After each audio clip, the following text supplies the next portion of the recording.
Hello বন্ধুরা, career space YouTube চ্যানেলে আপনাদের সকলকে স্বাগত জানাই। আশা করি আপনারা সবাই ভালো আছেন। আজকে এই মুহূর্তে শিক্ষক নিয়োগ সংক্রান্ত যে সবচেয়ে গুরুত্বপূর্ণ আপডেট উঠে এসেছে, বিস্তারিত সেই সম্পর্কে আলোচনা করব। তাই ভিডিওটি অবশ্যই শেষ পর্যন্ত দেখবেন নিয়োগ সংক্রান্ত অনেক নতুন নতুন আপডেট পাওয়ার জন্য।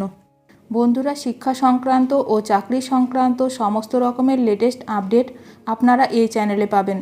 তাই চ্যানেলটি এখনই সাবস্ক্রাইব করে রাখবেন এবং পাশে থাকা বেল আইকনটিকে অবশ্যই প্রেস করে রাখবেন পরবর্তী সমস্ত রকম লেটেস্ট আপডেটগুলো সবার আগে পাওয়ার জন্য। সবচেয়ে বাড়ির কাছের বিদ্যালয়গুলিতে সুযোগ দিতে হবে। শিক্ষকদের সারপ্লাস বদলি শুরু হতেই 10C আইন প্রয়োগ করে হাই স্কুলে বদলি শুরু করলো স্কুল শিক্ষা দপ্তর।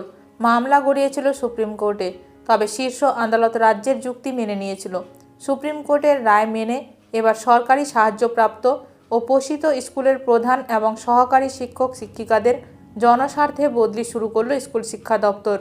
স্কুল সার্ভিস কমিশনের বিধি অনুযায়ী পড়ুয়া স্বার্থে স্কুল শিক্ষা দপ্তর শিক্ষকদের এই বদলি চালু হয়েছিল। দীর্ঘদিন আইনি জটিলতার কারণে এই বদলি কার্যকর হওয়া আটকে ছিল।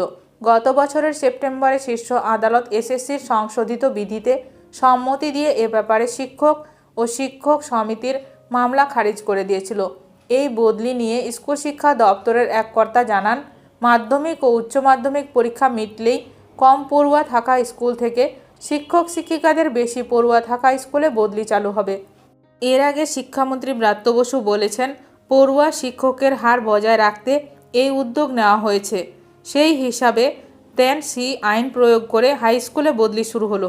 এই বিষয়ে শিক্ষানুরাগী ঐক্যমঞ্চের সাধারণ সম্পাদক কিঙ্কর অধিকারী বলেন, আমরা দাবি করছি প্রশাসনিক বদলির ক্ষেত্রে সবচেয়ে বাড়ির কাছের বিদ্যালয়গুলিতে সুযোগ দিতে হবে। সারপ্লাস বদলির জন্য সুনির্দিষ্ট নিয়ম মেনে কাছাকাছি এলাকায় বদলির জন্য ভ্যাকেন্সি লিস্ট দিয়ে পোর্টালের মাধ্যমে অনলাইন প্রক্রিয়ায় তা স্বচ্ছভাবে করতে হবে। অ্যাডমিনিস্ট্রেটিভ 10C ও সারপ্লাস ট্রান্সফার নিয়ে পূর্বের ভুলগুলি যাতে না হয় তাই শিক্ষক সংগঠন all post graduate teachers welfare association এর সম্পাদক চন্দন গড়াই নিম্নলিখিত বিষয়গুলো শিক্ষা দপ্তরের আধিকারিককে জানিয়েছেন। বেশিরভাগ শিক্ষক শিক্ষিকা আগাম ইন্টিমেশন ছাড়া বদলির অর্ডারে সমস্যায় পড়েছেন। নিজের স্কুলে ছাত্রছাত্রীর সংখ্যা বেশি ও সারপ্লাস টিচার না হলেও ট্রান্সফার দেওয়া হয়েছে। কিছু ক্ষেত্রে যে পোস্টে ট্রান্সফার দেওয়া হয়েছে সেখানে ভ্যাকেন্সি নাই। মেল টিচারকে গার্লস স্কুলে ট্রান্সফার দেওয়া হয়েছে। একজন HM থাকলেও আবার অন্য একজন HMকে ট্রান্সফার দেওয়া হয়েছে। দুজন HM এক স্কুলে। জুনিয়র হাই স্কুলে হেডমাস্টার পোস্ট হিসাবে ট্রান্সফার দেওয়া হয়েছে। Below student junior high school থেকে বিলো জুনিয়র হাই স্কুলে ট্রান্সফার দেওয়া হয়েছে। হাই স্কুলের হেডমাস্টারকে AT হিসাবে ট্রান্সফার দেওয়া হয়েছে। ট্রান্সফার অর্ডার ইন্ডিভিজুয়াল শিক্ষক শিক্ষিকাকে দেওয়া হয়নি, স্কুল মেলেও দেওয়া হয়নি।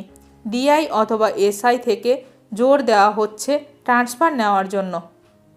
সুযোগ থাকলেও ইচ্ছাকৃতভাবে দূরবর্তী স্থানে বদলি করার সিদ্ধান্ত গ্রহণ না করে সহানুভূতির সাথে বাড়ির কাছাকাছি স্কুলগুলিতে বদলির সুযোগ দিতে হবে।